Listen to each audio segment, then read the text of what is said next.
অনেকেই বলছেন ভাইয়া আপনাদের খামারটা পুরো ভিডিও দেন।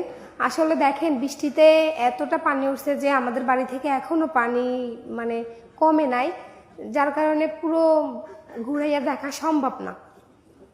ঠিক আছে, তো আমি যতটুকু পারতেছি আপনাদেরকে দেখাচ্ছি।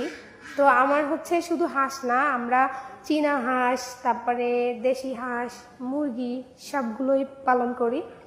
তো সবগুলো তো আর এই পানির ভিতরে দেখানো সম্ভব না। তো আমি শুধু আমার হাঁসগুলোকে কিভাবে রাখি সেটা আপনাদেরকে দেখাই। এই দেখেন, আমি হচ্ছে আমাদের বাড়ির পিছন সাইডে মাচা করছি, এই মাচার উপরে আমার হাঁসগুলো থাকে। বৃষ্টির কারণে হচ্ছে আমি হাঁসগুলোকে ছাড়ি নাই, ওরা বাহিরে যাওয়ার জন্য খুব ছোটাছুটি করে, কারণ ওদের তো খুব গরম।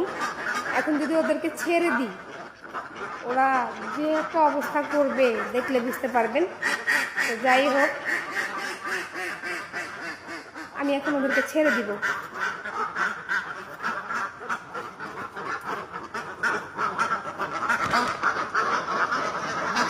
ওদেরকে ছেড়ে দিলে ওদের পরিস্থিতিটা কি হয় একটু দেখেন।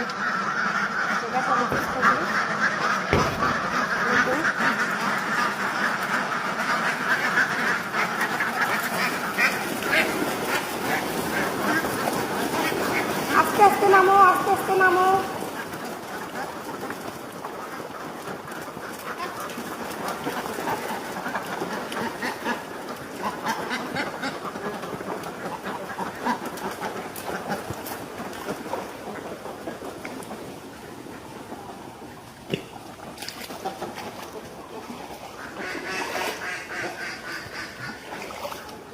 দেখছেন, ওরা শুধু এইখান দিয়ে শুধু পুকুরেই নামে, আর আমি ওদেরকে সবসময় আটকাইয়াই রাখি।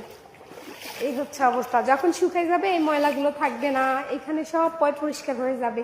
এখন পানির কারণে, কাদার কারণে পরিষ্কার করা যাচ্ছে না।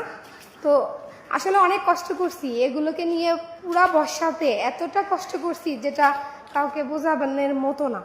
ঠিক আছে, তো সবাই দোয়া করবেন। আলহামদুলিল্লাহ, তারপরও সবাই নিয়ে সব কিছু নিয়ে ভালো আছি। তো সবাই দোয়া করবেন, ভালো থাকবেন। আল্লাহ হাফেজ।